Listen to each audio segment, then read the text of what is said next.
We're at the final part of the Land of Illusion commentary. Yep, this game's only about an hour long, and we're about to pretty much hit the end of the game. But before we do that, we have to revisit a few areas. So remember I said there was a part in the desert that we had to go to? Well, I am surprised I kind of semi-missed this along the way. But this is basically what you need in order to get to the sand castle and pretty much have everything you need for the final level. So this small pyramid here, you might wonder, where could you go? Well, where we actually have to go is the bottom. So go all the way to the right. No, not there, Mickey. You go down here, you butt bounce on one of the blocks, and then you pick up this little thing over here. Not as miniature Mickey, because it's impossible. You cannot throw anything as miniature Mickey. And, yeah. So now we're on the inside of the pyramid. Excuse me, I did not expect that to happen. I had Canada Dry earlier. But yeah, so it took me quite a little bit to figure out how to deal with that. But yeah, that's what you do. You lift that up. Now you can tackle the inside of the pyramid as you're supposed to. And this is how you find hidden crap. You're actually supposed to have the rope by this point, so don't be surprised if you get crushed by this wall. This wall is constantly moving, so you have to be very strategic. Avoid the Gordos as much as possible, and lift blocks. Plenty of blocks. But right here, I would not recommend you to butt bounce on that and push it down. I would say instead go on the spikes, get hit by this Gordo, and go through the door. Saves you a lot of time, don't get me wrong. And I think we're coming up to the final area of the stage. I'm not really sure. It's been a while. I think it was like a few weeks ago I recorded this. But again, I can't be so sure. These rotating platforms, however, they are just the worst. If there's anything I can say about the rotating platforms, they're just awful to move around in. You cannot, for the life of you, have the ability to... I'm not really sure how to word it here. I'll figure out something later on. But the rotating platforms, just because of the... Actually, now I remember what I was trying to say. Because of the game's physics, it's not really easy to stand on them. Just jumping off of them... many times before, I have actually had trouble with it, and I have had Mickey fall to his doom as a result. But anyway, pressing down on that button, you go and get the key, you toss it here at the door, you get the checkpoint, and now we get to fight a snake. I think it's a snake. Because it's been a while. Yep, it is a snake. We basically just have to keep butt bouncing on the egg to let it hatch. He comes out, he rolls around, you butt bounce. It doesn't really matter how many times you do, it doesn't damage him any. But when his head comes out, I think that's when he's open for an attack. Yep. And then he'll start going underground. All that you necessarily have to do is bounce on his eye and then attack him while he comes out, and just rinse and repeat.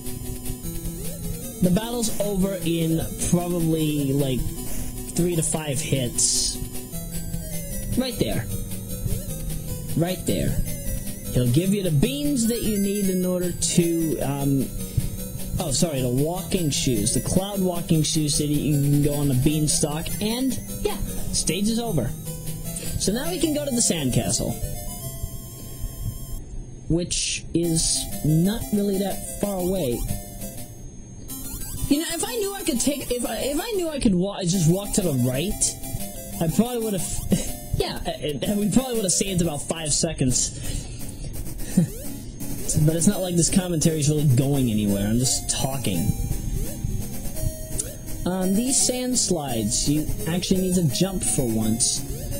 This is one time where the jump ability really comes in handy, and holy crap, it's gonna be in the 60s tomorrow. Yeah, because here in Massachusetts, it's been very, and I mean very, warm lately. Like it was in the 90s all week last week. We had a horrible time. So knowing that we're gonna be in the 60s tomorrow, I feel good. I knew that I would. I feel good. Oh, okay. Enough of that.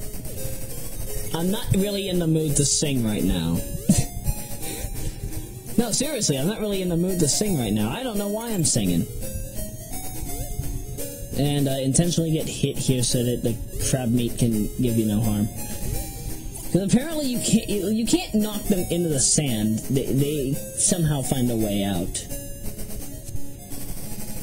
And this is actually where you really need to haul bass. Yes, I said it. Haul bass and assure that you do not drown.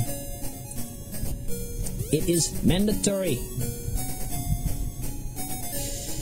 Really mandatory, because, again, you only have 7 bars of air. Do you really expect to survive this? Do you really expect to survive this air? I mean, don't get me wrong, you still have a few seconds when the bar hits 0. But, like right there, I barely saved myself. I don't like the stage one bit. I really don't. If I had to say, this is probably the most annoying stage in the game. Is it the hardest one, though? With five stars of health, I wouldn't say so. But trust me, if I were just doing a minimal health run, perhaps. Like there, if I get hit one more time, it's over. It's all over. Oh wait, no, because I have 11 chances, but you get the point. All of you get the point.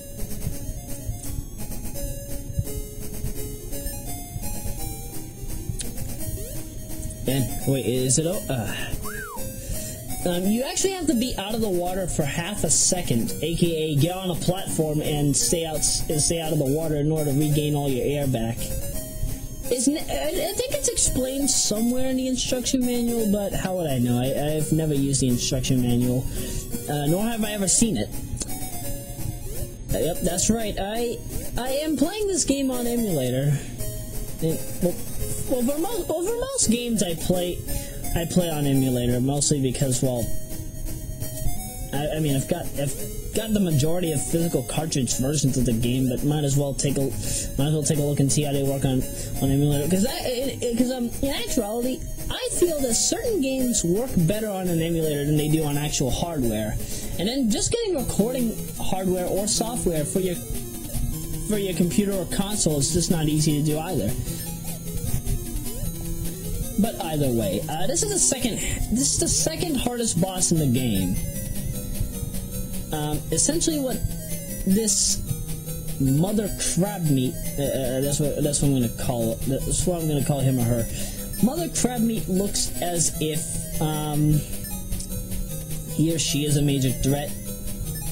But in actuality, just wait for him or her to basically stop moving and toss your M barrel at it. Him, her, whatever the duck it is. Sometimes you can use the currency or advantage. It's not really all too necessary to survive, because all you really need to do is really just swim around. You can just duck under it if you really want, because you can't control yourself if you're stuck in the current like that.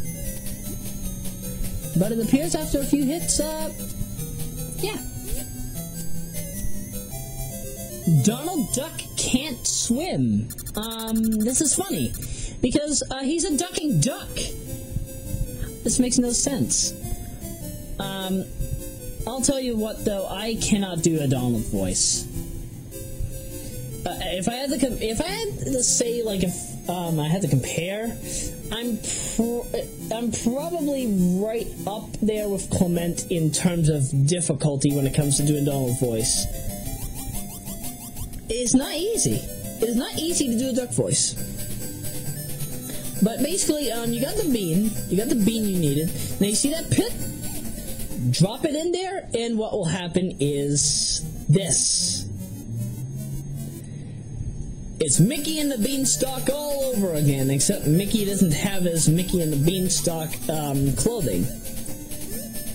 Nor does he have his clothing from Moose Hunters, which was... Moose Hunters was actually one of those good Mickey Mouse films.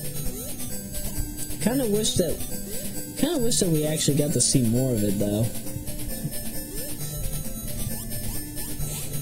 You know, for the PSX version of Mickey Mania, they had... Well, this was also in the Sega CD version, so I don't know why I'm complaining. But they had the nerve to switch out the dungeon theme, aka Mickey and the Beanstalk, for some other track some other track for Moose Hunters. It was so unfitting. Just so unfitting. That's the one thing I don't like about remakes of a game with a CD soundtrack. If you're gonna make a good game, make the game with the original song. Don't change it up. Well, actually, some games had turned out well in their favor as a result of it. Sonic 3D, obviously, is one of those games.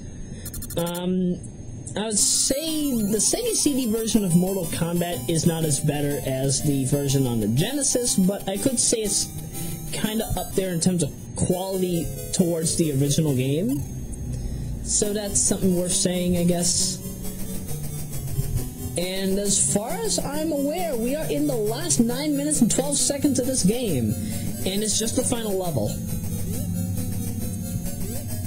This is really where the illusion part of the game starts coming into play, as you will start seeing yourself going up and down and all around. Well, we're already going all around in this area right here, but you'll be upside down on the ceiling. You'll be walking around in areas that you're not supposed to, and I'm not sure if this is an instant death water pit. So please be very careful. And hey, another star. I will not lie, though. I think this is the place with the most stars. Okay, looks like Thwomp wants to kill us. And if it's not Thwomp that wants to kill us, it's something, because apparently, Thwomp went out of his way to get his wrecking ball friend. Yeah, by this point, you can clearly tell I'm just running out of ideas of things to say. Because, I mean, we're at the end of the game. Is there really anything more I could say about this title that I haven't already? I mean, I've already said it's the hardest game in the series. This area, all you have to do is just pick up the block and that. But, careful though, because if you land on that block when you jump, you are screwed. So what do? You go through the way you came and go through the door. I'm sure any strategy guide would probably tell you to do that. But no matter how you see this game, no matter how you play it,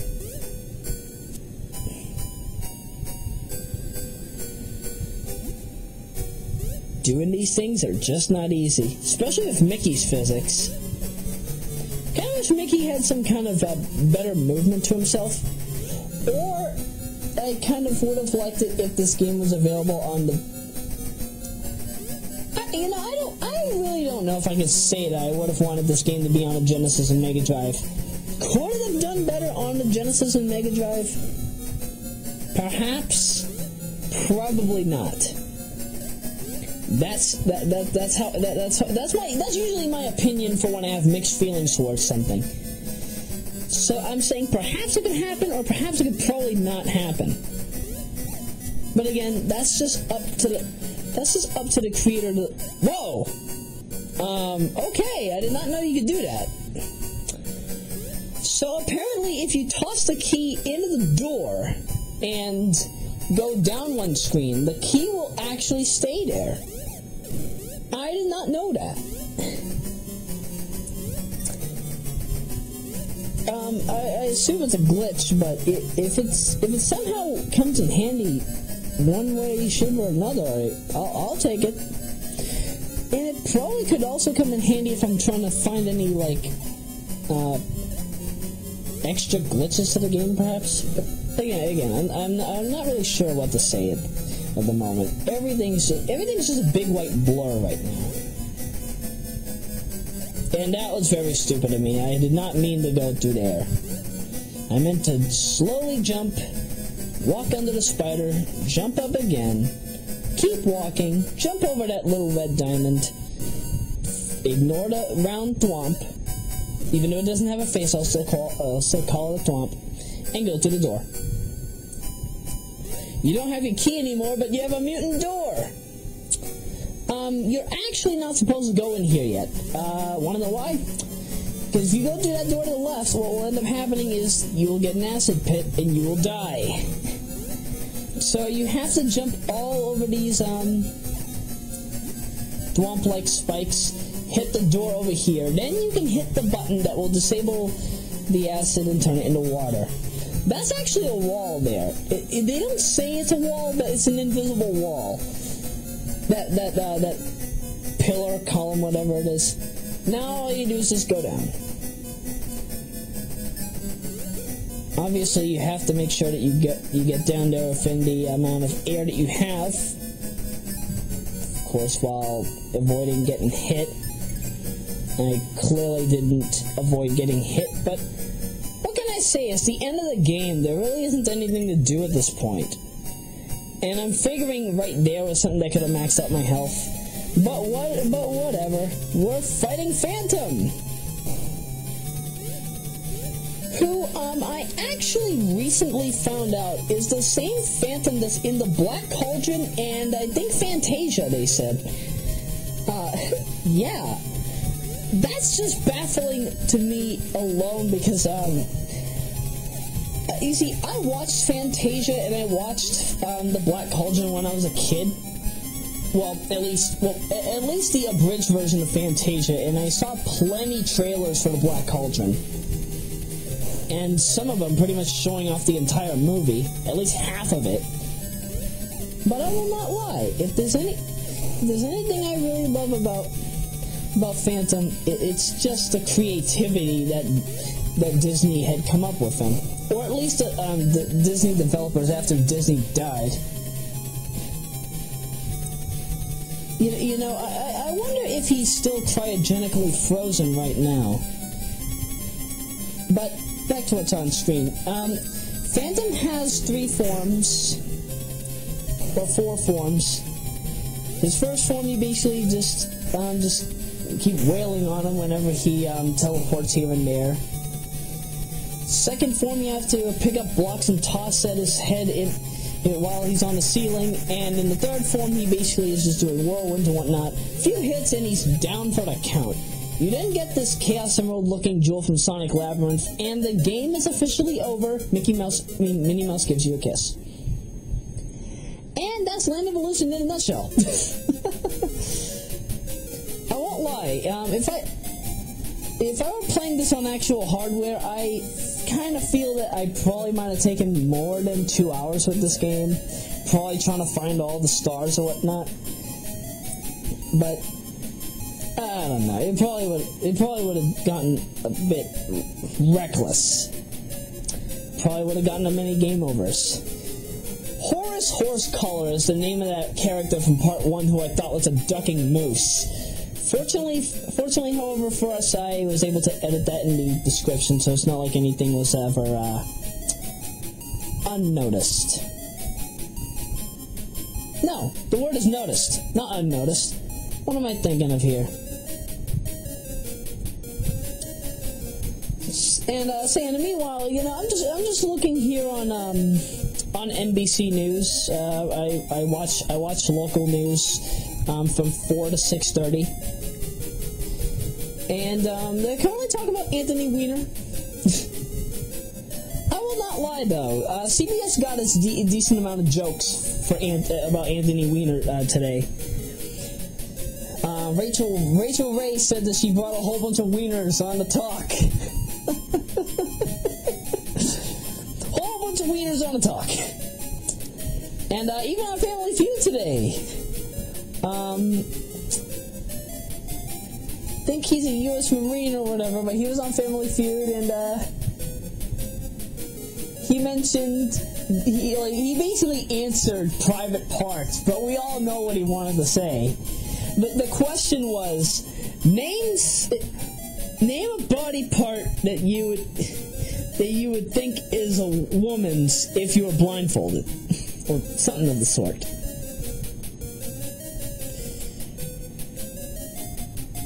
By the way, yeah, there were 14 power stars that I could have gotten. I'm surprised I didn't get them all. If anybody has a guide for the power stars, I would love to hear from you about it, because I really want to know where all of them are. It kind of felt odd with me not knowing where any of those power stars were, or where anything was pretty much in the game. Again, this is just a basic run. This is not a complete run like I did with DuckTales 1 and 2, or like I did with one of the games I did complete playthroughs of anyway. Because I know that there's still more that I could probably show in Sonic 2, which is why I'm saving Part 20 for next year. In fact, I think New Year's Eve, or probably New Year's Day, I probably might upload Part 20 just for the heck of it. But I've got something in store for that when we get to that. Next game on the list is the final game for the season of Disney, World of Illusion. And if anybody doesn't already know how World of Illusion will go, if they haven't been listening to any of the other commentaries, all 3 playthroughs will be played so that it is the most complete commentary of World of Illusion possible on Royameadow. So you will get the Mickey long play, which features Mickey's exclusive levels. You'll get Donald's long play, which is essentially the Knuckles edition of World of Illusion, just with his exclusive levels. That will be commentated over by me and Troy, the Donald long play. I'll be commentating the Mickey long play alone, and Gabriel and I will tag alongside each other for the co-op playthrough. Now, the way that things have been going recently, I don't know if Gabriel will be able to join me for the co-op playthrough anytime soon. If he isn't, however, then we will save the co-op playthrough either for sometime later this season, because again, this is Season of Disney, not Month of Disney, Season of Disney, because of all the delays and hiccups that I've had to have because of either personal matters or things going on the interwebs, or because of one of my uploading softwares being unable to upload a video from time to time. So, again, Season of Disney might go all the way into September for all we know. But as far as I'm seeing it right now, the co-op playthrough could possibly trail into late August or early September, or even mid-September for all I know, regarding that nothing gets done within the next few weeks. But do expect parts 1 through 6, at least, of World of Illusion next week and Monday. 1 week from Monday.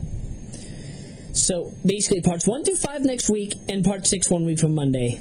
If the co-op playthrough does not begin 1 week from Tuesday, it begins whenever it's supposed to. And if not then it goes to Month of Disney 2.